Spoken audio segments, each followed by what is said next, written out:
All right, why don't we get started? Good afternoon. My name is Michael Reynolds. I am the director of the program in Russian, East European, and Eurasian Studies at Princeton University.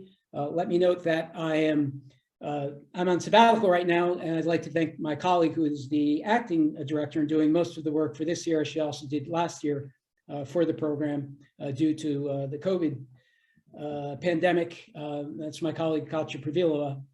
So some of you watching might be a bit confused as to why I'm identifying myself as the director when Katya is doing all the work. So our guest today is Fiona Hill, who doesn't need, I don't think, any introduction. And those of you who registered, which would be all of you who registered for this webinar, were able to read her biography. But let me just say a few words about Fiona. Fiona is currently the Robert Bosch Senior Fellow in the Center on the United States and Europe in the Foreign Policy Program at the Brookings Institution. She recently served as Deputy Assistant to the President and Senior Director for European and Russian Affairs on the National Security Council from 2017 to 2019. Prior to that, she had served in government from 2006 to 2009 as the National Intelligence Officer for Russia and Eurasia at the National Intelligence Council. She is the co-author of this book, Mr. Putin, Operative in the Kremlin. It's a book that I would highly recommend. It's very well researched, very well thought through. And it's there's a great deal for people, old Russia heads, to learn there, and certainly for people who are not as familiar. It's an excellent book. And she is the author most recently of this book, There Is Nothing for You Here. And this is what we will be starting off our discussion related to that book and her experience serving in the government most recently and the arc of her career. So with that, let me start, Fiona, by asking a very basic question. How did you first get interested in learning Russian? How did that lead you into academia and then into the policy world and ultimately into the White House? Well, thanks so much, Michael. It's really good to be here with you and with Katya, and you're in Moscow. So this is kind of, quite the international affair today, isn't it? I'm not sure whether some of the participants are also in many different places or all kind of zooming in from Princeton, but I think that's kind of cool that you're in Moscow and we're doing this discussion today. So, I mean, really, the impetus for studying Russian was the time frame in which I was growing up, in fact, and I relate this in the book. It was the 1980s, the early 1980s, and as many of the students who are studying international relations may well be aware, from 1977 to 1987, we had a crisis between the Soviet Union and the United States, not unlike what we're having today in terms of heightened tensions and particular fears of the outbreak of conflict. And this was all over the stationing of intermediate range nuclear missiles in Europe. And it was known as the Euro missile scare, basically, in the gun crisis. Although, when I was a teenager, I wasn't really aware that it had a name. It was basically that, my whole of my school experience, kind of from sort of middle all the way through actually to the first period in going to university, was shaped by this threat of a nuclear confrontation. This increasing tension about the United States stationing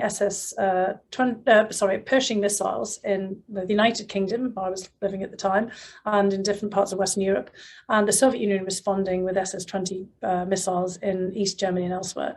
And so there was a huge campaign for nuclear disarmament that was across Europe at the time. I had some relatives who were part of the kind of anti-nuclear movement. I said for most of this time I was actually in middle to high school, so I wasn't quite that engaged, but I was certainly very much affected by the atmosphere. The whole of political culture and pop culture was infused by impending nuclear Armageddon. And so that tended to concentrate the mind. I mean, I remember periods in school, people saying, well, there's no point in doing our exams or studying because we're just going to get blown up anyway.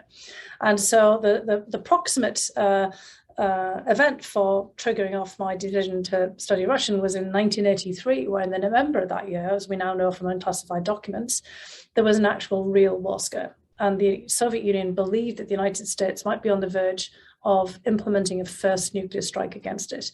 And the whole of the Soviet Union was apparently, and this included Vladimir Putin, interestingly enough, kind of in his time then in the KGB, all looking for any kind of evidence to suggest the United States was going to launch a nuclear strike and then go to war against the Soviet Union.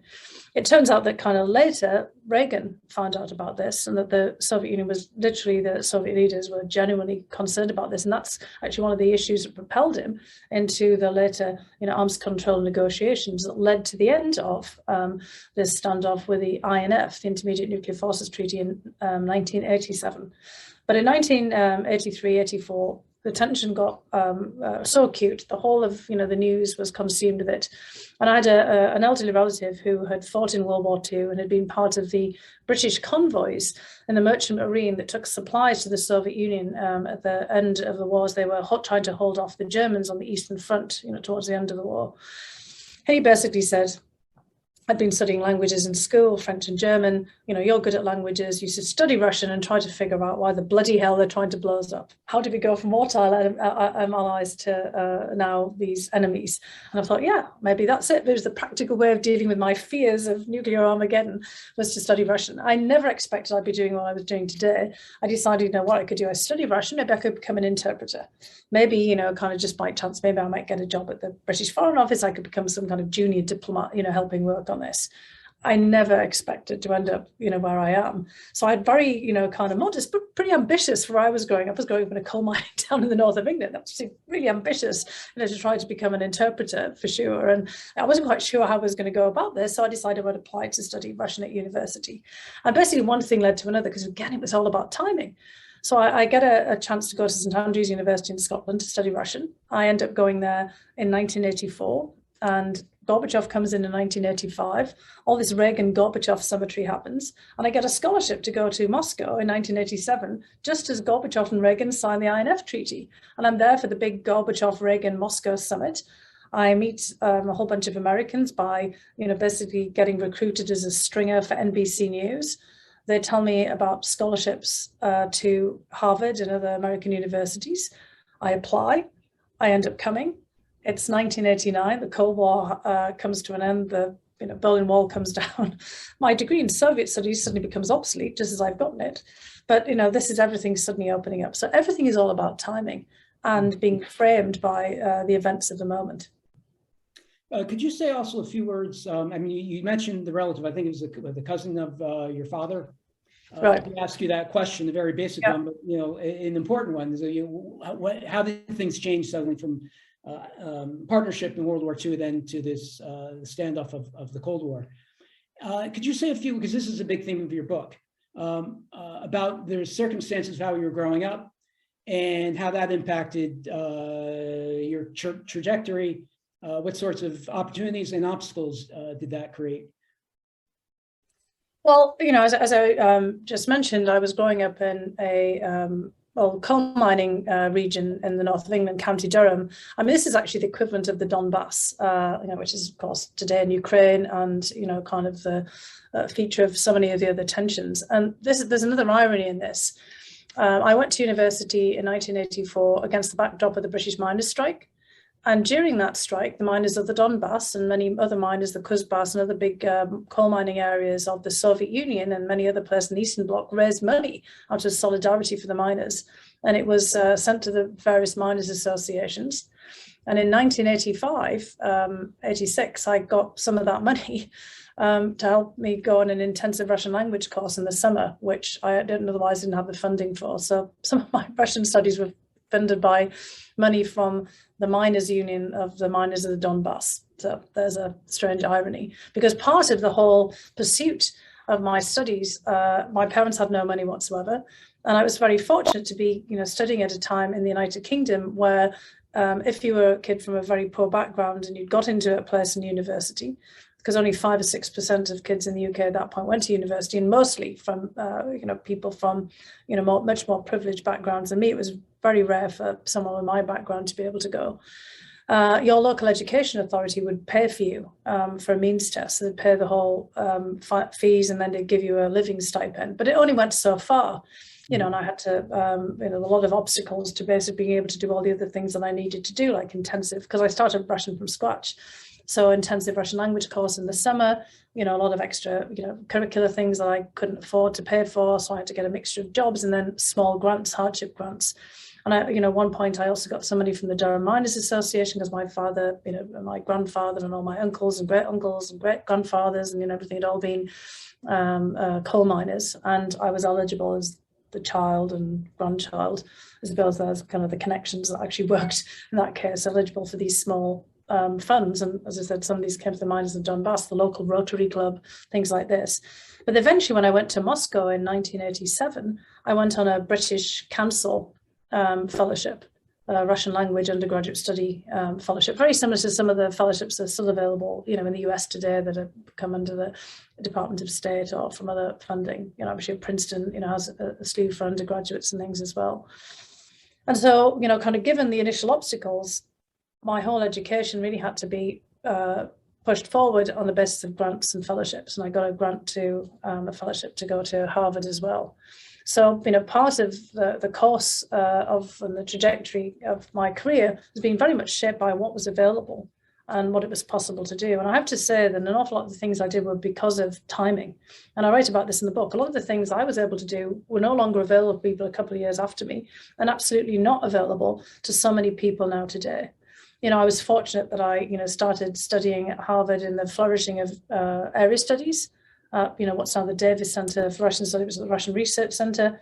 I mean, my master's degree that I studied from 1989 to 1991 was, you know, shaped by the whole, you know, fall of the Berlin Wall, which happened in October, you know, of that year, the whole, you know, kind of incredible change. I mean, I was both studying, you know, the run-up to all of these events and those events in real time. It was kind of an amazing, you know, opportunity. When I graduated from my master's degree in the June of 1991, one of the people who was getting an honorary degree was Edward Shevardnadze, you know, who was then still the foreign minister of the Soviet Union. Had helped broker, you know, all of this amazing relationships of the new thinking about world affairs and international relations, and helped broker all these meetings between Gorbachev and Reagan. You know, and within a matter of months, he was out of a job, because by December, I mean, we're on, you know, the 30th anniversary now of the collapse of the Soviet Union. Within a matter of months, he was out of a job, and my degree was obsolete in Soviet studies. And he goes on to become, you know, the first president of an independent Georgia. I mean, everything that everybody was looking at and thinking about at that time was turned on its head. So again, I think timing was everything. You know, that decision to study Russian at the height of the war scares in the Cold War in the 1980s, just as Mikhail Gorbachev comes in, starts to transform the Soviet Union, getting a degree in master's degree in Soviet studies, just as the fall of the Berlin Wall is happening, and the Soviet bloc, and then the Soviet Union itself is unraveling, and seeing this all happening in real time. And then, you know, once that happened, I decided to study history, because by now my degree is history, the Soviet Union's history.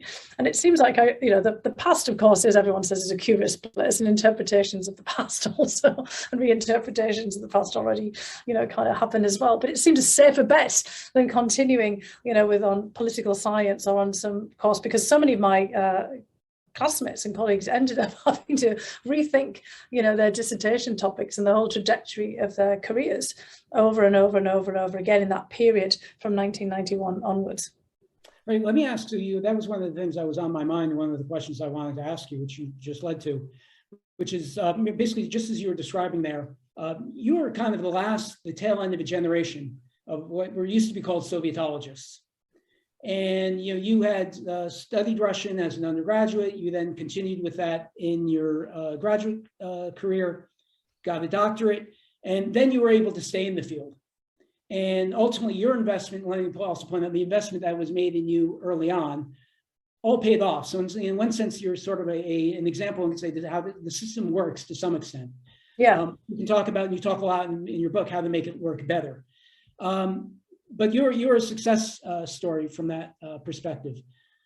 But as someone now, and similarly to you, my interest in all things Russian really began during the Cold War for very similar reasons. It was, Russia, the Soviet Union was on the news every night. on the front page of the newspaper, it was the thing that focused so much of our world. And so for me, it was almost kind of a no-brainer. Russian is something to study. It's important.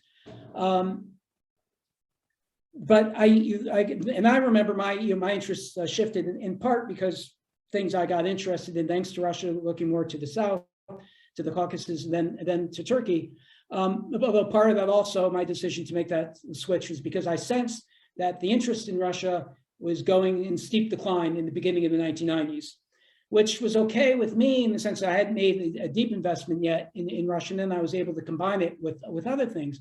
But now, within the last, I don't know when we want to date the reemergence of Russia, let's say maybe the war in 2008 with Georgia. Georgia, yeah.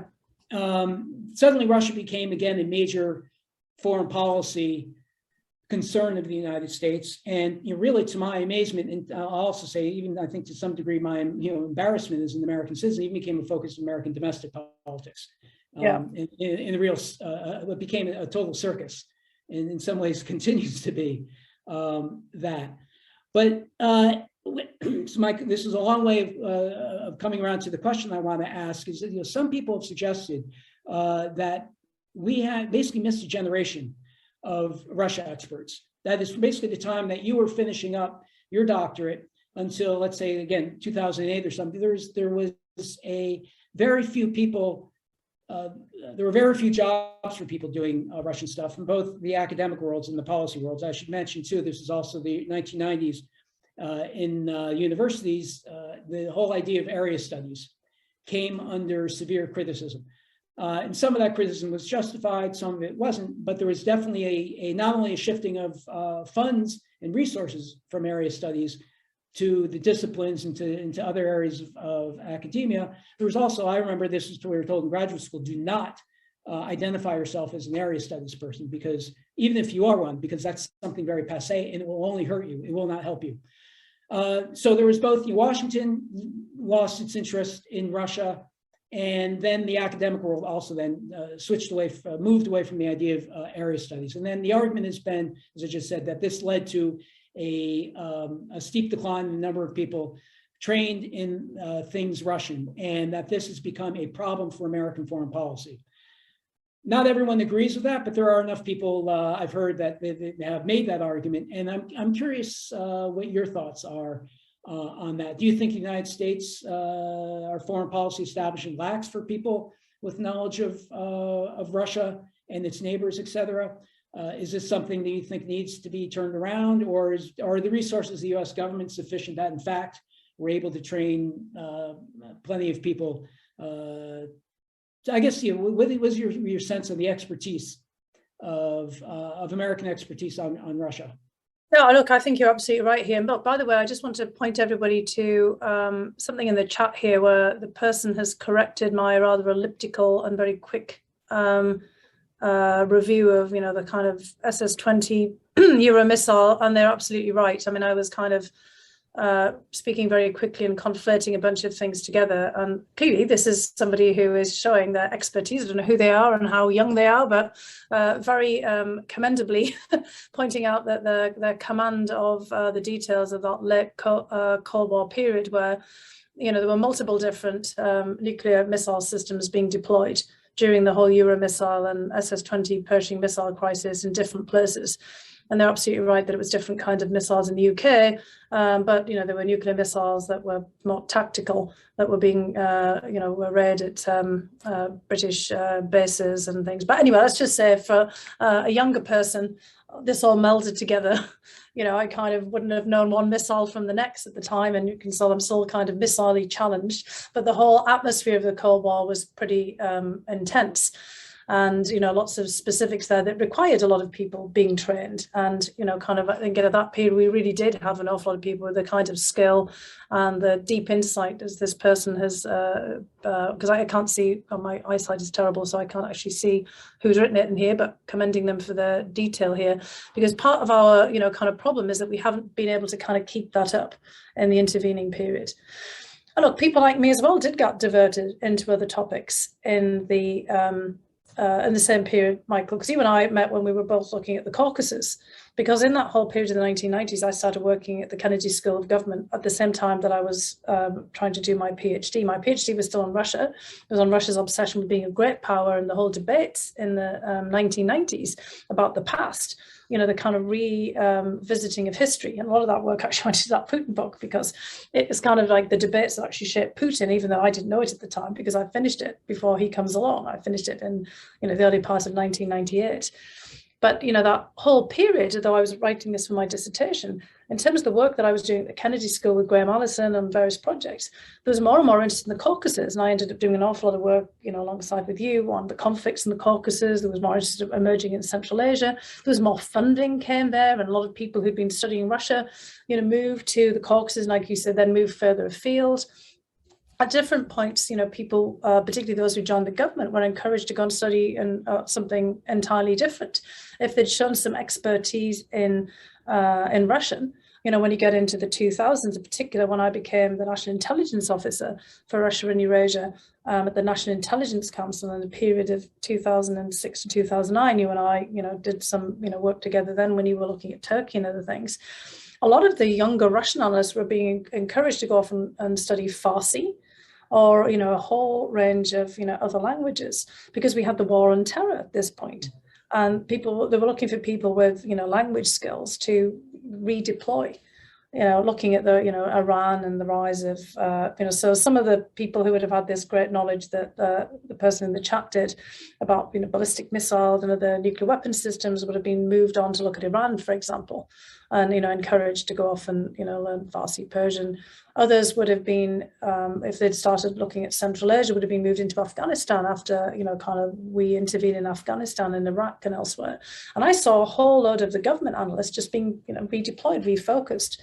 And then there was more funding available, from various different sources, as long as foundations and they started to pull out, but there was more funding available for Central Asian and other Caucasus and other studies for a while. I mean, I ended up spending, I would say, most of periods of the 1990s and large sides of the 2000s doing many of the same things as you did. I still had Russia in my lens, but it was really difficult to find funding for work, serious work on Russia. So I did a book in early 2000s at Brookings on Siberia with Clifford Gaddy, who I also worked with on the Putin book. And at that point, there was still funding for doing work, but it was again in economics. So when I couldn't get the funding on my own to do a book on, kind of Russia and Russian politics I was thinking of, and the whole regional issues, although some people did. I mean, people like Henry Hill and Tim Colton, colleagues who have been at Brookings, were doing quite a lot of this work. But it was actually hard to find that funding, but we could find funding for doing more of a political economy, economic study. Cliff and some of his colleagues, they did a lot of work, and there was a lot more funding for that. On the Putin book that you referenced before, that was just a GoFundMe, self-funded largely from bits and pieces. We couldn't get any major grants because at the time when we were writing the book, Masha Gessen had got a commercial contract, though I didn't know it at the time, to write a book on Putin, The Man Without a Face. But none of the foundations wanted to fund it. They didn't know why we were doing it. And I'd come out of the National Intelligence Council thinking we needed more information about Putin. Because it wasn't that we didn't have a few basic things, but we didn't understand what made the guy tick. And, I'd read the agency bios and be like, what? It doesn't give you any now we've got a lot more information. But at that point, even after he'd been in, place for the best part of 10 years, and he was sort of shifting, kind of into this prime ministership, but really looking over the shoulder of Dmitry Medvedev, who was temporary president, for 4 years, we just really had no sense of the guy's motivations. And as I said, younger people were leaving. There wasn't a lot of funding. I still see today a lot of problems of people now trying to, with Russia back in the news all the time, as you said, after the Munich speech and after the intervention in Georgia, people start to focus back again. But there's a whole lost generation of people who the scholarships disappeared, the grants for study abroad. A lot of people went on the Alpha Bank fellowships to Russia, because the other funding for, kind of Russian language and other training had sort of disappeared. IREX and a lot of the international research and exchange budgets were slashed. Programs were slashed because foundations didn't fund it anymore. Some of the foundations that used to fund Russian studies just disappeared. There was like family fights, the Olin Foundation things, they just disappeared. Others moved away completely into more sort of venture philanthropy, and it shrank down and shrank down and shrank down. Well, and so I do think that we've got a problem now, and younger people who are coming in now, your students and others, I think are having a hard time just knowing when we need to ramp back up again. Right. I had no idea that you had difficulty getting funding for the Yeah, we never got a single. I mean, it's just, if you read, the acknowledgements, it's kind of a mishmash. I put in some of my own money. I did I will speak for money. Right. Honoraria and speakers fees from speaking at universities and things. I just send them over to, because otherwise, how we were going to fund it. The research component of it was really circumscribed because we couldn't get a lot of travel money, and I'd have to sort of tack it on to invitations to other things.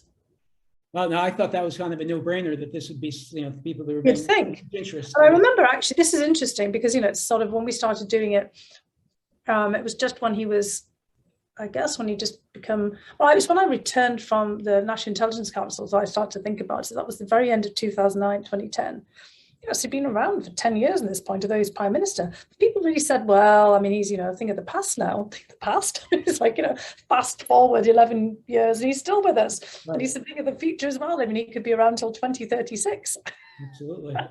So let me ask you, as far as, because it's come up, mention the students, what sort of advice would you give to a student, both for undergraduates and then more advanced graduate students who are interested in going into the field, broadly speaking, of international relations, foreign policy, that sort of thing, working at think tanks, working for the government. Do you have any pointers, or what would you say to them? Look, I think something that served me well, and probably the same for you, Michael, is maximizing your options, right? Taking a lot of more comparative perspective on things and realizing you're always going to have to retool as you go along. I feel that I'm still learning a ton. And, I was very lucky in Brookings. I was able to have a kind of a masterclass of additional, knowledge and experience by working with other scholars in different fields. So that's another thing is, try to kind of branch out. I took a few courses in political economy when I was at Harvard in my master's program. I audited a bunch, later when I was doing my PhD. But I was really very fortunate to have this experience of working with Clifford Gaddy for so many years, because he was 20 years older than me. He's a trained economist with a lot of insight, in the defense sector in Russia and the heavy industry. something that, I have a heavy industrial background as the daughter of a coal miner, but I wasn't really, part of my academic expertise. But I know a lot of surprising things about heavy industry, just, from absorbing it from, growing up. I know what all kinds of things look like, for example, being down a mine, this kind of thing. So, that was also useful. But as a trained historian, we were able to kind of put our heads together. So I would just basically say to people, do as much as you possibly can to expand your knowledge and capabilities. Lots of comparative work. I don't kind of really understand why area studies got such an attack over time. I was there at sort of the peak of it, and then it kind of faded off, although there's still plenty of centres. But then, as the student enrolment dropped off, so it was much harder for you and others in similar centres around at the universities to keep them going. But area studies is what made all my jobs possible. I literally got hired by the National Intelligence Council and then later by the NSC, because I was able to combine so many different things. And when I was at the NSC, I was at that point the senior director for Russia and all of Europe and Eurasia as well, apart from Central Asia, which had been hived off into South and Central Asia. But I did an awful lot of work with the other national security director. And I was able to bring to the table all this experience and knowledge from so many different fields that really helped. Because it's very hard, in today's rapidly changing world to be, I do advise specializing in something, putting the time in to learn the language and, have a particular area that, you're kind of known for and that you feel that you can speak comfortably with. But it's using that as kind of like a building block, thinking of Lego set, kind of what you can add on to that, not going too far afield, but really kind of expanding your portfolio. And again, just think of everything as continuous learning and continuous adapting, and again maximizing the options, because one path may not lead. And although everything to exactly where you want to be, and although everything looks very linear, in my trajectory, it's been anything but. You know, I did train as an interpreter, first of all, and I did do a lot of translation and things like that, but that's, you know, not where I ended up. But I was able to show that I could do analysis across a wide range of issues as well. And definitely thinking about internships, you know, kind of short-term fellowships, anything that you can give you a bit of training. And, you know, wherever that there's some funding available too, because I mean, I think the biggest obstacle people face today is just being completely and utterly overwhelmed by educational debt. Right. Sure. Absolutely. No, that's a huge problem. Can I ask you a question? So, you made your career basically via your knowledge, your expertise. I also did a lot of administrative work, by the way. So the kinds of work that you and Katya, and Katya in particular, had to do over the last couple of years, that really helped as well. I mean, I have a lot of administrative and management experience as well, and that's really helped me in all of my jobs too. Your career path, I'm thinking another way that a lot of people get involved in the realm of foreign policy is through politics. They start working for a congressman, senator, and through, you know, partisan structures. Right. Which, you know, how I mean, I don't know if you have any thoughts on how that compares. Is that a more promising route, or is it a more dangerous route? Yeah. Well, it depends on what people want to do. I mean, I've worked for multiple different administrations. I mean, I found myself, as everybody knows, well and truly in the maelstrom of domestic politics, and I still am. I mean, I get, you know, attacked all the time and accused of all kinds of weird stuff. I mean, so many conspiracies. I mean, I'm exhausted reading about it. I can't understand how I could possibly do all of these things. I mean, if people see my life at home, you know, I have no time for this. I don't know how they think, what they think I'm doing with whom and when, and, you know, but that comes also with the territory, sadly. That kind of, when you get into the political maelstrom, this kind of happens, whether, you know, you like it or not. You often can't do much about it apart from just just withstand the pressure and keep on going. But there are other routes as well. I mean, many people have joined the military. A lot of people that I work with joined the military and been foreign, you know, kind of area studies and the FSOs, and obviously going straight into the State Department or into the various intel agencies, you know, right out of college, for example. So there's many different routes. There's also state and local government, depending on where you are. If you're in New York, you know, for example, the New York police actually have a whole counterintelligence. I didn't even know that until, you know, somewhat recently. One of my sons worked for them. Yeah. Exactly. And that's also kind of an avenue, you know, kind of there's like sort of a national security component in some, you know, the major mayor's offices, for example, of really big cities like New York and Los Angeles, you know, or foreign affairs parts of this. So even state and local and municipal government might be, you know, feasible as well, depending on, you know, kind of where you are. I mean, some, you know, states like Washington, Alaska, you know, California, on the Pacific coast have a lot of interaction and trade, you know, with Russia as well as China and other places as well. So, I mean, I think there are lots of different ways in which people can get into foreign policy. You could go and work for boards of trade, you know, the stock exchanges, you know, commodity markets, and then, you know, big law firms and consulting companies that have offices in lots of different places. So I think, you know, and banks, of course, you know, sort of in the city in New York and things. So I think there is a lot of different ways of approaching this. It depends on really what you're most interested in. Well, one thing given the current state of American-Russian relations and the ongoing standoff in Ukraine, I definitely want to get your opinion on that. So let's switch to talking about what's going on now and maybe, you know, perhaps what you think might be coming down in the future, although obviously the future is impossible to predict. And let me also mention to the audience, if you want to ask questions, we'll be taking questions towards the end in about 25 minutes or so. And you can do that through the question Q&A function. You should see an icon at the bottom of your Zoom screen, Q&A. And so if you'd like to ask a question, you can write it there. Yeah, as I said, American-Russian relations now, are at one of the lowest points, I think, historically ever. I mean, just judging by the staffing at the U.S. Embassy, I think it's something like 10% right now. And there is the possibility, real possibility of a violent conflict, again, taking place in Ukraine. Perhaps even, it would not be impossible to imagine a full-scale war. let me ask you, let's just start with, there's so many places we could start with, and Ukraine's large enough. What do you think's at stake in the conflict over Ukraine? Well, look, it goes back again to the 30-year anniversary really of the collapse of the Soviet Union. And, I think this is, it kind of goes back to some of the things I was writing about in the Putin book, Mr. Putin, Operative in the Kremlin. We actually had to rewrite it in 2014, 2015, after the annexation of Crimea, to kind of explain how that came out of the first edition description of the book about Putin and his worldview. Because for Putin and people around him, the greatest catastrophes, he said, for him personally, of the 20th century was the collapse of the Soviet Union in December 1991, 30 years ago.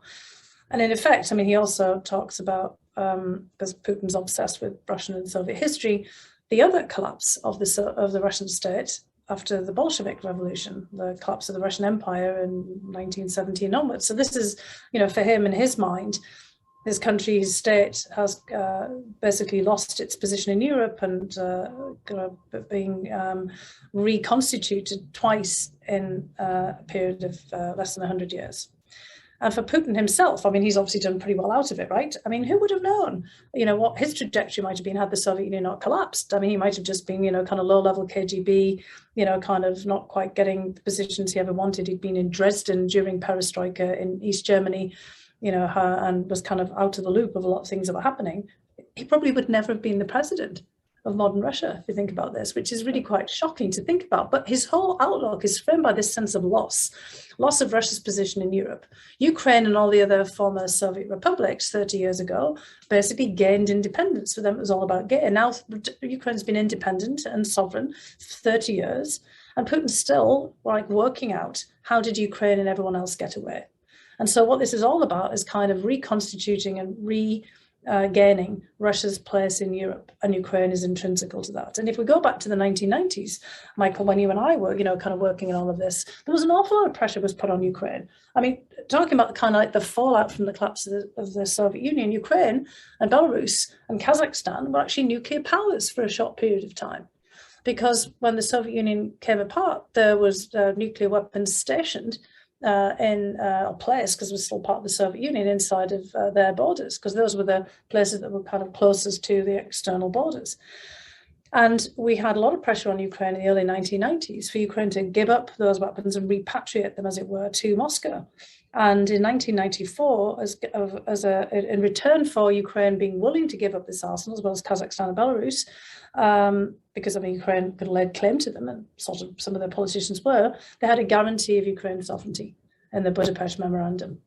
And ever since then, there's been this kind of focus on by Russia on kind of Ukraine not getting away too far, and aspirations of Ukrainian successive leaders to join NATO, to join the European Union, to have a whole variety of independent, alliances and relationships and partnerships on the outside has been deemed an affront to Moscow and its sovereignty. So it's all kind of intertwined with Putin's own thinking, and now it's intertwined with his legacy.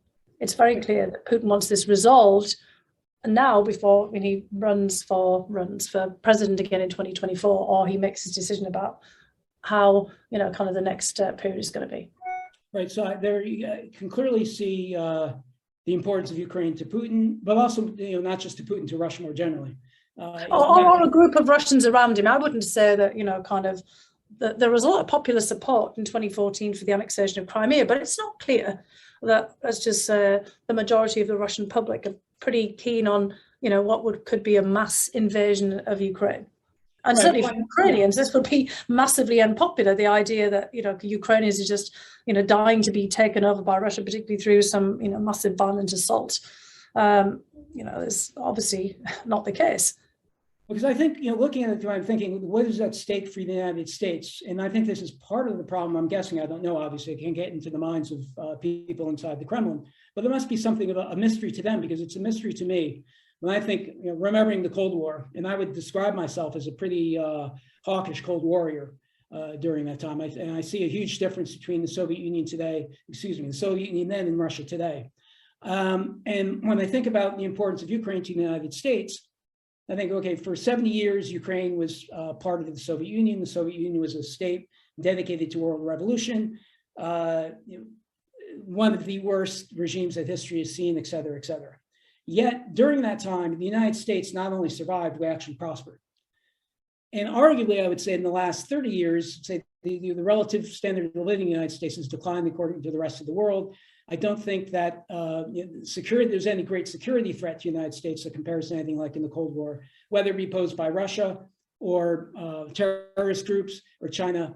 The US is far more secure now than it was in, let's say, the mid-1980s and the 1970s, 60s, et cetera. So when I look at Ukraine, one of the things I don't see the United States really has a great deal invested in it. And that is, let me not say invested in it. That's not the right phrasing. It's not certainly not a vital interest.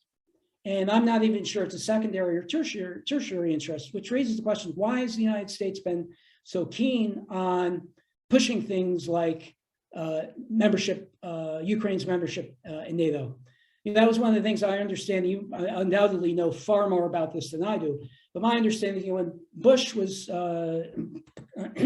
Bush the younger, George W. Bush, was pushing for membership for both Georgia and for Ukraine, France and Germany were actually quite opposed. And there was quite a fight about that. I think it was in Bucharest. Bucharest, yeah, in April of 2008. Yep. And the one sort of concession that the Bush administration is willing to say, okay, we will not give a date for the accession of Georgia and Ukraine. Yeah, the so-called open door. Yeah, doors are open. Oh, we're not saying when you can come in, kind of thing. Right. Yeah. But they said, but you will come in. These two countries will join NATO. We saw what happened to Georgia. And I could go on about that. I think it's instructive to read the memoirs of Robert Gates, Condoleezza Rice, and Michael Hayden, who was then director of the CIA, and see sort of out of touch they were with what was going on in Georgia, which was rather shocking to me to read, given that anyone should have known that putting Georgia, as you know, was right on the borders of Chechnya, one of the most vulnerable parts of Russia. Putin had given this speech, was in 2007. Yeah, Munich Security Council. Yeah. So it was roughly a year prior to that, warning that there could be very serious consequences. Yet it seems like the United States was totally surprised by what happened in Georgia. We weren't. Nope. The intelligence community was not, because we'd gone through exactly the same thing, and also on Ukraine. But this was all about politics and policies. This is instructive for students listening in, right? Yeah. So look, first of all, though, I just want to say Ukraine has been an independent country, sovereign country for 30 years. So the precedent of what's going to happen here would have massive international reverberations. Ukraine is not a small country. It's a very large country. Territorially, it's the second largest after Russia on the European continent, and it has 45 million people. So it's much larger than Germany and France, less population, about half of Germany's and, kind of France's. But, this would be consequential, and this would have reverberations around the globe. So there's that. You mean, you're speaking of if Russia invaded, and also if Russia then has a veto and turns it into a satellite. But then let me go back in time, because that's just where we are right now. But it's really the kind of the politics of all of this is worth kind of basically paying some attention to. First of all, it goes back to the decisions to expand and enlarge NATO in the 2000s, because in 1999, when Putin became the head of the federal intelligence services in Russia, the FSB, the successor of the KGB, this is a part of his rise to the top of the Russian government, NATO forces under the leadership of the United States bombed Belgrade over the horrific events in Kosovo and Serbia's essential genocide, ethnic cleansing of Kosovars, and to try to end basically that phase of the wars of the Yugoslav succession, which of course are also not ended. I was in St. Petersburg at the time at a conference, including Russians from all different political persuasions. Everyone was appalled and scared. It goes back to your thoughts about Chechnya, and thought that this was a sign that the United States and NATO could potentially also bomb Moscow in the event of, kind of the further unraveling of events in Chechnya, because there were many US principles like Zbigniew Brzezinski and Alexander Haig, who were heavily involved in, various kind of committees for the protection of Chechnya, and they kind of immediately thought that this was kind of connected into the White House. All of this is about perceptions and people's ideas of things. Now, of course, the likelihood of NATO and the United States doing that was zero, at this particular point, but that wasn't kind of what the perceptions were. So just park that idea here. So then we start moving forward with the expansion of NATO, which many people, and I was, fairly junior at this particular point, but I had my own views, but people like my professor, a PhD supervisor, Richard Pipes, no friend of the Soviet Union or the Communist Party, was not in favor of, because he believed that this would trigger off a Russian reaction, and also no friend of the Soviet Union and no, kind of shrinking violence on the international stage, George Kennan, who would, kind of been the father of thinking about containment in the, the kind of Cold War period, or constraining Russia's ability, also thought it was a very bad idea.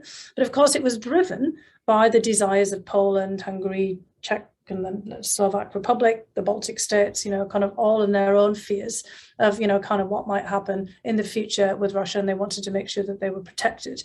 And so you had this kind of big bang enlargement of NATO and also the European Union at the same time. So you're thinking in the mindset of, kind of Russians who see this happen in Putin. They've seen 1999 and they see all of this happening. And then Putin's speech in Munich is basically saying, look, we're super uncomfortable with this. We do not want any further enlargement of NATO. We're seeing, goes back to this whole thing of the 1980s and missiles. I mean, are you going to expand, missile placements as well as military into these countries? Then the flying time to Moscow, which was, one of the reasons for the 1980s war scare, was for the various missiles being very closely, positioned that, kind of Moscow can very easily be struck, not from the United States, but, from Europe. And, what's going to happen here? We're not, super paying a lot of attention to this. The Munich speech, some people write it off. But then along comes Bucharest and the NATO summit, where Georgia and Ukraine write a joint letter asking for a membership action plan, which is not entry into NATO, but is a precursor to this. It wouldn't have happened immediately. And George W. Bush, on a political basis, has had meetings with the Georgians and the Ukrainians, and he's promised them, after he's been asked, that if they make a bid for a membership action plan, he will personally support it. If the militaries think that they've got, kind of credibility and that they're suitably following along reform. They decide to do this joint letter in January, quite late on. The Bucharest summit's going to be in April. I'm the NIO at this point, National Intelligence Officer. My job is to put together, along with other colleagues, the Europe equivalent. This is Richard Kazarich, who's actually a professor at George Mason University now, so people can go and ask him about this period. And we put together this big thing that ultimately becomes a deep dive for President Bush and many others. And, it's not though until March that we start doing all these briefings. We've got all the material together. And it's obvious that most of the European members of NATO are not at all in favour of this, because of the provocative nature they see of this kind of bid at this particular time, given what Putin has said, and all these other things that are happening. Mikhail Saakashvili, who's the president of Georgia at the time, is seen as reckless by a lot of the European leadership. And, let's just say there were some things going on that gave them some cause for concern. The Ukrainians were kind of a bit prevaricating at this time. The Ukrainian population wasn't really in favour of actually joining NATO, unlike now, where there's a vast majority of them want to. At this time, there was not at all. But the elite are thinking that they should make this bid.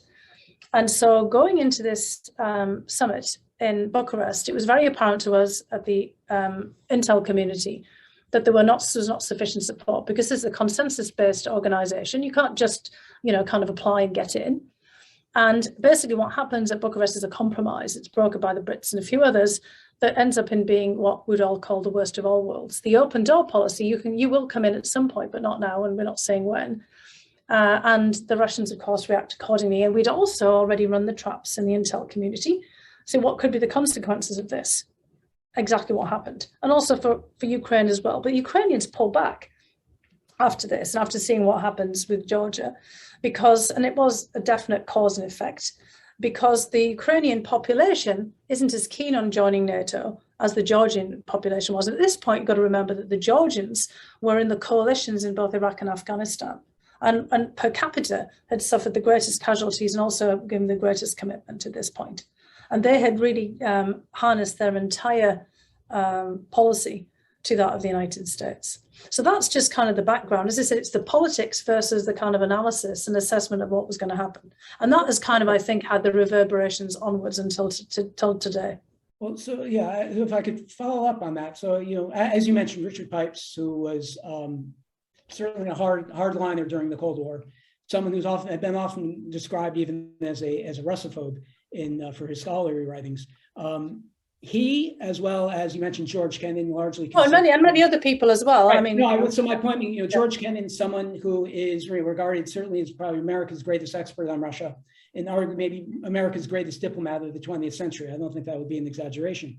Paul Nitze was also famously well known. Yes, yeah. I mean, I could have gone down others as well. I remember both of them saying it to me at the time, you know, when I was in meetings. I was just my thesis advisor. Yeah. Leather, and so I didn't do extensive research on this, but I did look a bit back at the debates about the expansion of NATO in the 1990s, and I was really surprised to see one that you saw a lot of people, you know, again, as Richard Pipes, Paul Nitze, people who were hardliners during the Cold War, and came out against it because, you know, someone Kennan, you know, Kennan changed his views on very nuanced views. Let's put it that way.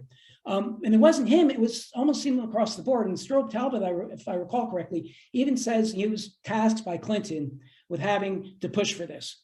And actually, Strobe himself changes his views. He describes that somewhat, that he was agnostic about it. But it was then really the pressure from the, you know, and again, everybody sits in a different place. If you're sitting in the Baltic states and in Poland and Hungary, you know, at the time the Hungarians had moved in a different direction now as well, but Poland is not. So you know, thinking about your history, you want this more than anything.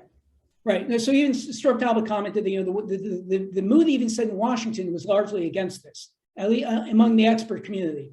Nonetheless, it went through, right?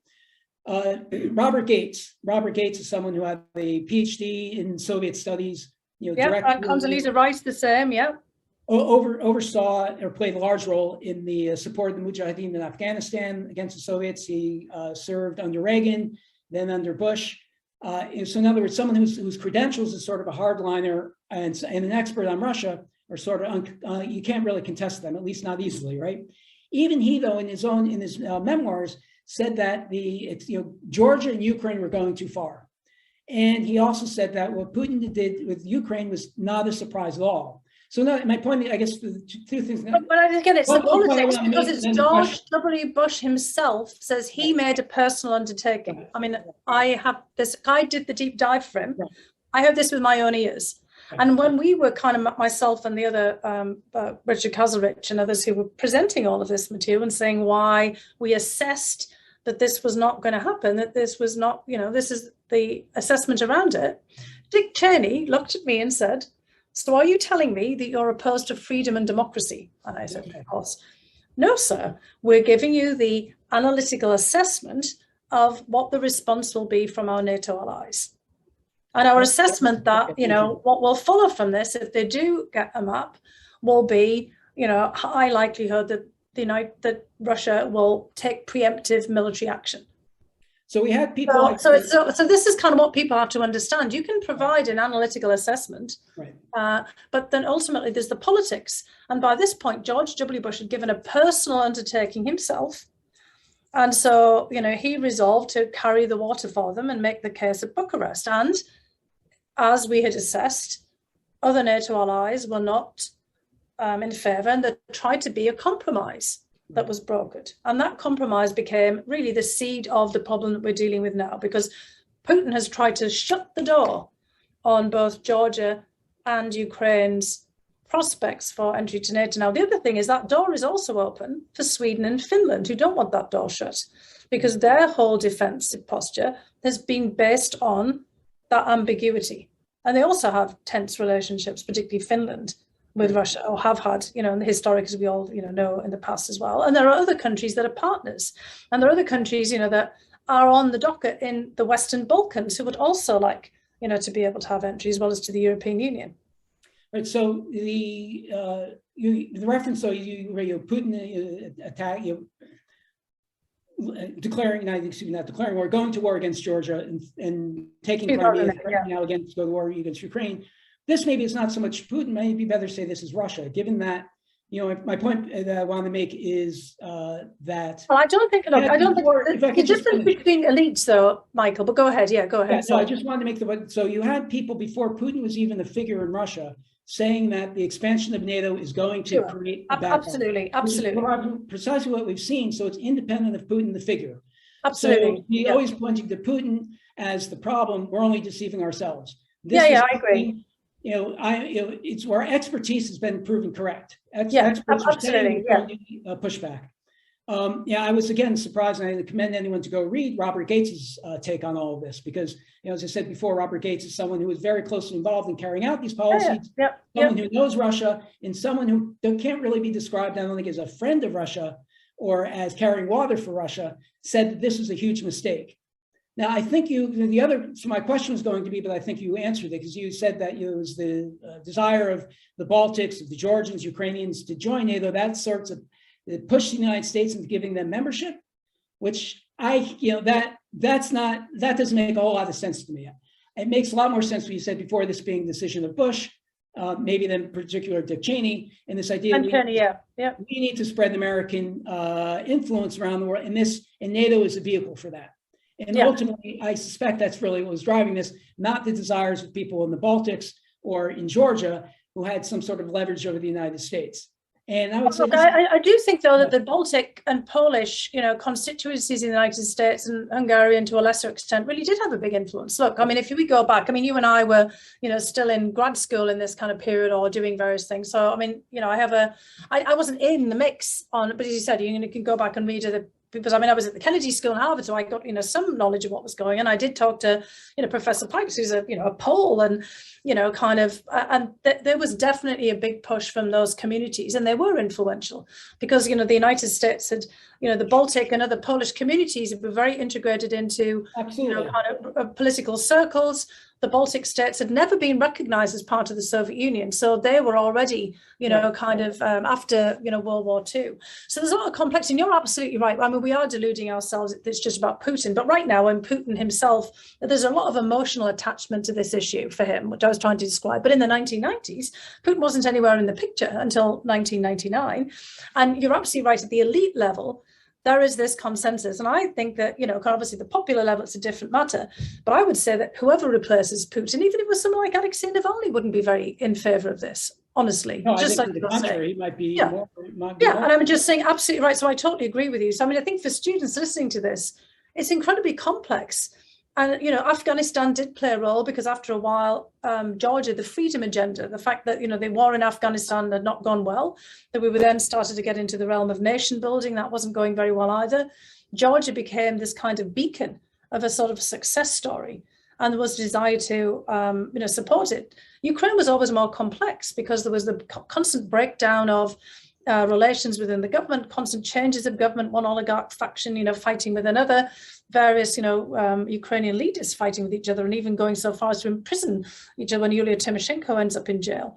I mean, Ukraine was often a hot mess in politics, and it made it much more difficult for the United States to put it forward as a kind of poster child for advancement. But Georgia became all of that in that kind of period. And that also then, Bush goes to Georgia, different points during, kind of the political campaign when McCain's running, with Sarah Palin, there's that whole statement of, we're all Georgians now. And that really got, kind of everything all fired up. The Georgians having very high expectations, the Russians getting, really angry. And look, what Putin tells Mikhail Saakashvili when it's all over is, your Western allies and partners promised a lot, they never delivered because they didn't deliver on map. I threatened, I delivered. And that's part of what we're seeing right now in the case of Ukraine.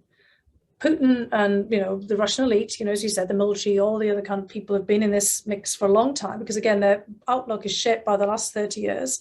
Putin's 69, so, this has shaped his entire outlook. They have been telling Ukraine forever that we're not going to tolerate you going off there. And in fact, we have all these designs on you. And they now see this as a struggle with the United States. And getting back to where you started, it isn't a struggle with the United States. This is Russia's security dilemma. It's a dilemma for European security as well. The United States has moved on, it's not the Cold War. This isn't the SS-20 Pershing missile crisis. And now we're grappling with the consequences of all of these sometimes discrete sets of decisions that, have led us up to this point. And then what do we do? Because now, 30 years on, Ukraine is a very different place from where it was in the early 1990s. There's lots of other countries with plenty of investments and vested interest in Ukraine's future, not least even China. It has its own sets of relationships with Ukraine. Ukraine is a real member of the United Nations rather than just a titular one from the Soviet period. And a country of that size and that magnitude getting invaded or having its sovereignty whipped back and being told that it can't be an independent player will have massive knock-on effects, not just in the immediate neighborhood around Russia, but more broadly, including in places like the Indo-Pacific, where you have many similar struggles going on. So it's a mess, basically. Yeah, no, what I'm just struck by I would say the irresponsibility of American foreign policymakers. Precisely as you pointed out, Putin was correct on Georgia. The United States promised a lot, but delivered nothing, and Georgia's now lost Abkhazia and Ossetia. I don't think there's any possibility we'll ever get those territories back. And again, I mentioned if you read Hayden's memoirs of his time in the CIA and what happened in the Georgia crisis, it's clear he wasn't following it very closely, nor was the CIA, and they didn't have enough people there watching what was going on. He was surprised. Condoleezza Rice refers to Saakashvili as an impetuous nationalist, and Robert Gates also describes Saakashvili in the same way. And one is left sort of, what were people thinking if we were getting so close to Georgia? And then we didn't back up Georgia. And that war was started by Saakashvili. He was the one who started. Well, he was, again, he was lured into it. Yes, he was lured into it. But because Russia at this point had decided that they wanted to give him a thrashing. Right. So, and let's just say, we were watching it very closely. I suppose all my time was spent on that particular period. But people at the top had a different political view. This is what people will learn when they get out there. You can know everything that there is to know. You can be following it closely, but you can't get other people's attention. We had hundreds of warnings. I mean, I ended up, on congressional, not public impeachment type things like I had to do later, but plenty of hearings behind the scenes with all the different committees saying, we warned you. We warned you. Right. I mean, this is like your doctor telling you, you're about to have a heart attack. Don't eat that great big steak meal and have that whole bottle of wine, later on. But you go ahead and do it. So that we had so many warnings, people stopped paying attention to us because we didn't get the exact trigger for what was going to happen, because Saakashvili rose the bait. And then there was a whole host of things going on in South Ossetia. The leader at the time, Kokoity, was working with the GRU, the Russian military intelligence, and they were siphoning off money. And he'd been busted and he was going to get removed. And so he was one of the people who helped to trigger a conflict, because again, it's all messy. It's always messy. Right. No, Saakashvili walked right into a trap because he was, gunning for himself.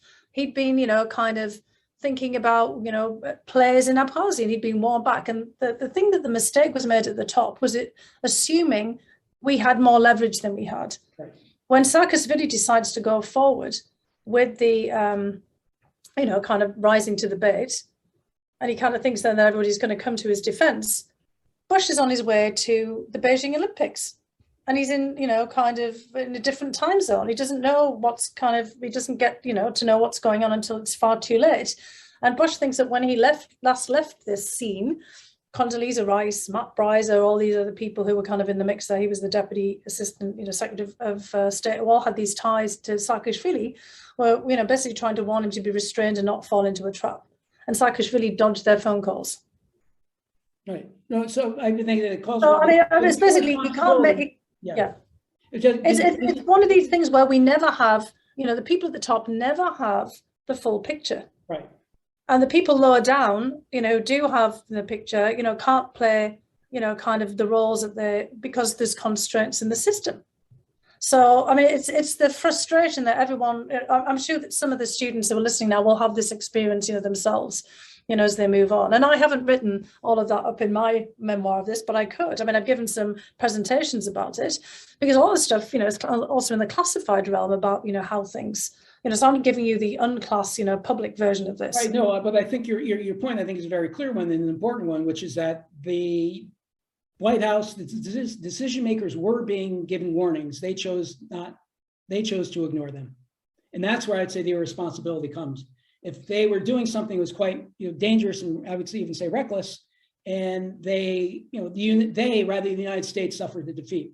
Georgia, or they thought they were warning them off and that their word would have something. But if someone is deliberately then dodging your phone call and has already made a decision, and then they think that they can pull you in, that's kind of what happened. But all this should have been thought through, I think, a lot more carefully before. They should have known what they were doing when they were getting involved with and I mean, what you're dealing with in the case of Russia is a much tighter system. It's kind of one guy who, they don't really, has a group of people around him. They've all worked together for decades. They've known each other for, their whole professional lives, and sometimes going back to their childhoods. And they're just really tight, and they don't have the same kind of checks and balances and oversight. And so, we're all over the place. But I mean, I don't think they're getting very good information either, though, because I mean, they make a lot of decisions based on perceptions and misperceptions and, bubbles of information. But when it comes to decision making and information flows, it's much more tight than it is in the United States government. Let me ask, because I think you've got some questions kind of coming in here as well, yeah.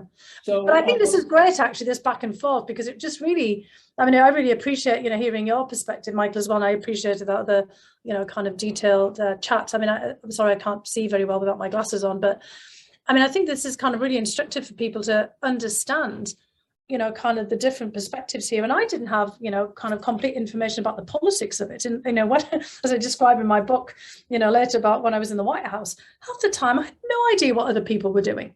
Right, of course. None whatsoever. Right. And I couldn't possibly. So one of the questions is going to come up. Could you talk about your time in the White House? Yeah, well, that's exactly it, kind of. So here I am. I'm supposed to be coordinating. Go ahead. And, kind of, there's all these other actors that I don't know anything about. And I spent my time having to try. I saw something on a TV screen. Fox News was always on. I was like, what's that? I saw something like, ticker tape underneath, and now I've got to figure out what's going on here. Because clearly there were all these other actors in the mix. It wasn't just me talking about here, the difficulties of the official actors in, the intelligence community and the different principals who are not paying attention to all their briefs and the warnings and things. But then there's this whole set of other people who are out there doing their thing, on the same sets of topics. And they've got all these different interests. And I have no idea, at first who they are and what they're doing. I mean, some of them I know who they are, like Rudy Giuliani, but I'm like, what's he doing in this? What's he saying? Who are these other people? Why are they doing this? And of course, a lot of it just starts coming out on the Ukraine front in the first impeachment trial. And it was just, head swirling. You think it's complicated, the other, stuff that I've been laying out. But I only start to put all of the things together in real time when I'm being questioned, by members of Congress. And I get these eureka moments because I suddenly then start putting together all the stuff I've been reading in the depositions, all the things that everybody else has been saying with all the bits of information I already have. And I think, all right, then. So we have the privatization of foreign national security policy in service of Trump getting, re-elected in 2020. And I would also say that what's happening now ties back to that, because the Russians saw that, back to what your point is, that our interest in Ukraine was just superficial. In fact, President Trump was more interested in Ukraine as, a means of manipulation for his own political ends.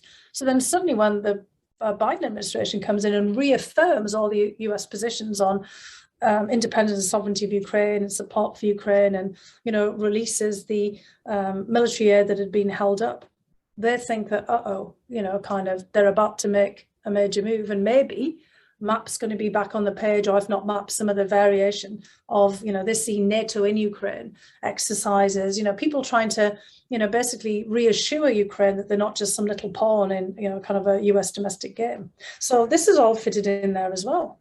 And so we now have even more of complexity than we ever had before. And we've also got an awful lot of people in, the United States firmament now, repeating what basically Putin told George W. Bush at Bucharest, which was, George, Ukraine's not a real country. And you've got people like all kinds of right-wing commentators here in the United States saying the same thing too. So, if you're sitting in Moscow, you're probably looking at all this and thinking that now is the time to act to make sure that Ukraine does not go in the direction. And, what the heck? These people are all over the place and asking the same question you are, is about what's the real interest here, but believing that the United States is still the country that decides everything because of its leadership in NATO. I mean, what Russia wants is the big sit down on European security and wants the United States to do what it did in the past, which is, kind of broker a new order, a new accord. But of course, we're not in that space anyway, because in the last 30 years, we've moved on. We've had the forever wars in Iraq and Afghanistan.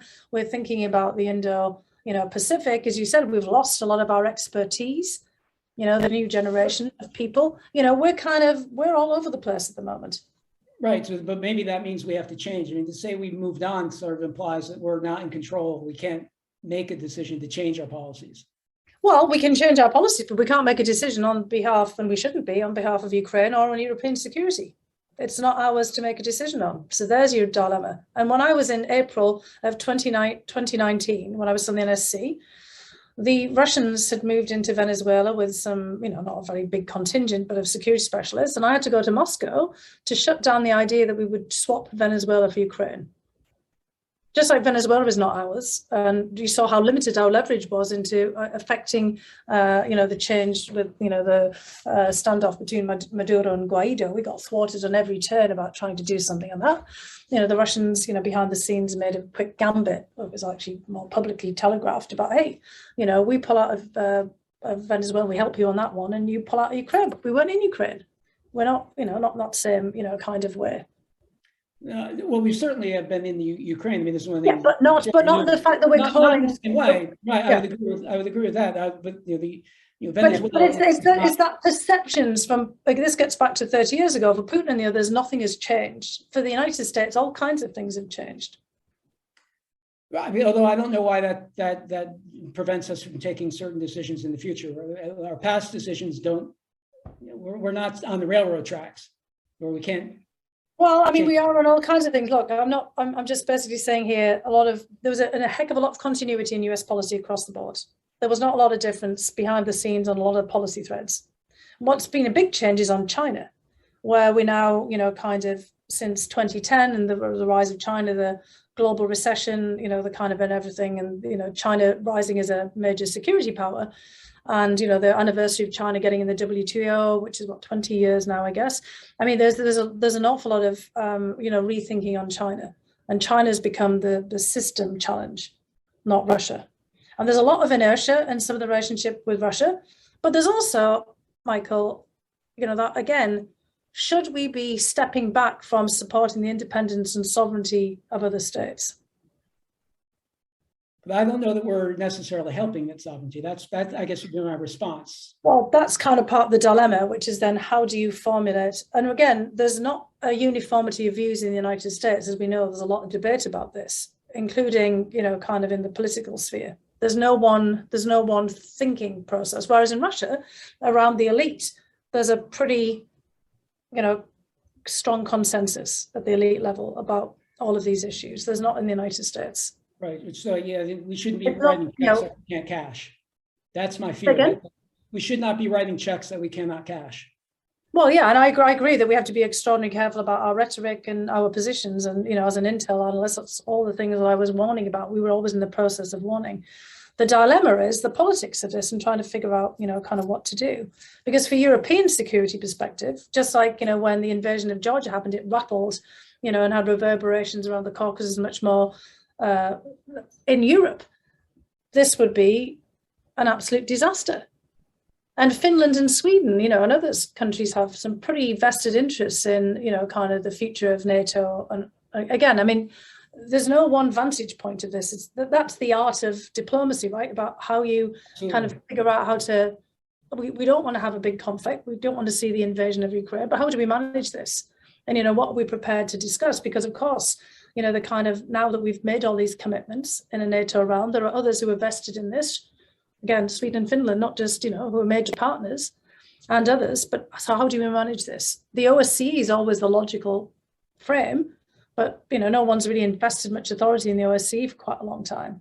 And the Russians have been asking for a new European security arrangement for the whole time. I mean, basically since the end of the Cold War. We don't have, I mean, we're going to have to wrap up. Yeah, sorry. I mean, we've got it because it's just such a critical issue. I mean, you're right to focus on this, but I just want to ask one sort of question about China, which obviously is a huge topic, but you made a really interesting comment. I think this was at the Kennedy School recently, which is that you brought up the possibility that in Putin dealing with the United States has to also keep in mind there's China there. And that one of the things that Putin might feel compelled might not be the right word. I mean, you'd be the one to answer this question. One of the motives for Putin for taking a hard stance against the US might be to show the Chinese, I cannot be pushed around so easily, which I thought was a very interesting point. It's probably one that I can imagine doesn't come to a lot of people. And their obsession with Putin, and assuming Putin is in turn obsessed with the United States, he has a lot of his own concerns. And one of those is China, which isn't to say that China is, I mean, who knows what the future of Chinese-Russian relations are.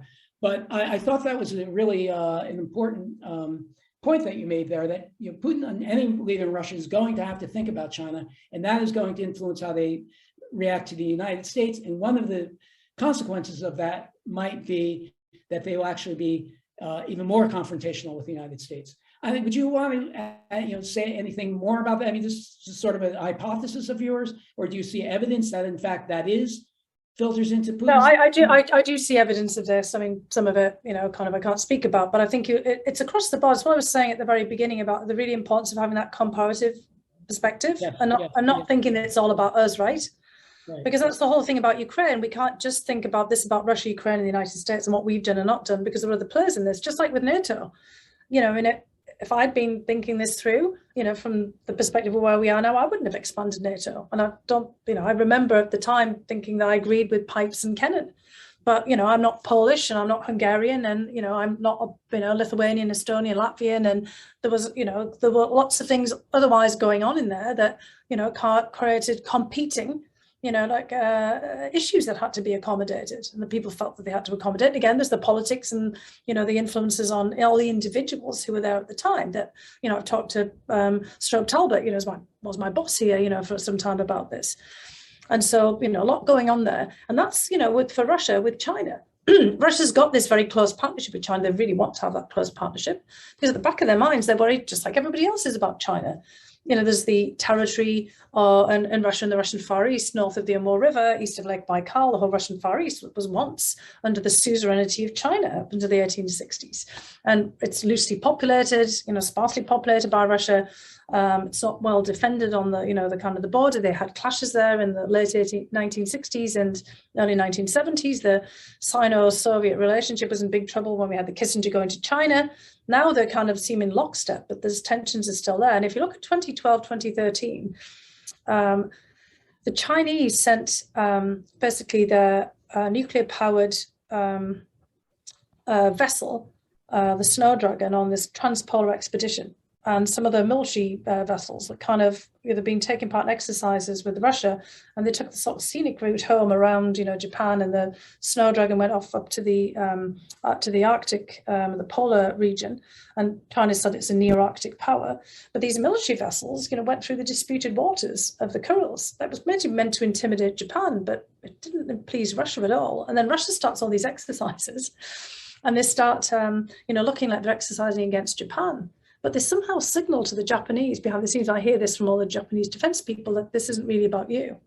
So it's kind of like they beat upon Japan to warn China in the region, and a lot of this exercising. And on INF, when we were in the business of trying to figure out what to do with it, Russia's violating it. We came to the conclusion that Russia was violating INF because of China and worrying about the intermediate nuclear forces, missiles that China was developing, along with others, of course. I mean, it's not just China, it's Pakistan and India, and Turkey has been expressed interest. We don't know whether they will, but I mean, plenty of other countries have been developing. There's all kinds of different missiles, as your, kind of the person in the chat very carefully laid out at the beginning. And there's different, kind of levels of concern here: tactical nukes, intermediate, forces. China's arsenal that it's developing, in the Asia Pacific, hit Russia quite easily. There's all North Korea, and Russia wanted to be in the mix on this, and Russia has to show that it's a worthy adversary, and it's a power, and it does it best by not just flexing its muscles and saber rattling, but by taking action. And it's no good if the Russians are beating up the Estonians and the Georgians. I mean, people are like, well, yeah, of course you can do that. or even Ukraine, which is exquisitely vulnerable, to Russia. So, what's the best way of doing it? It's the glavny protivnik, as they always used to say, the main opponent, the one you know best, the one you know that is not likely to actually attack you. Although I think some people in the Russian sphere do think we would still, because we have that capacity going back to those Cold War scares, and when Putin himself, probably believed that too in the 1980s. So, there's an awful lot of, stuff going on here.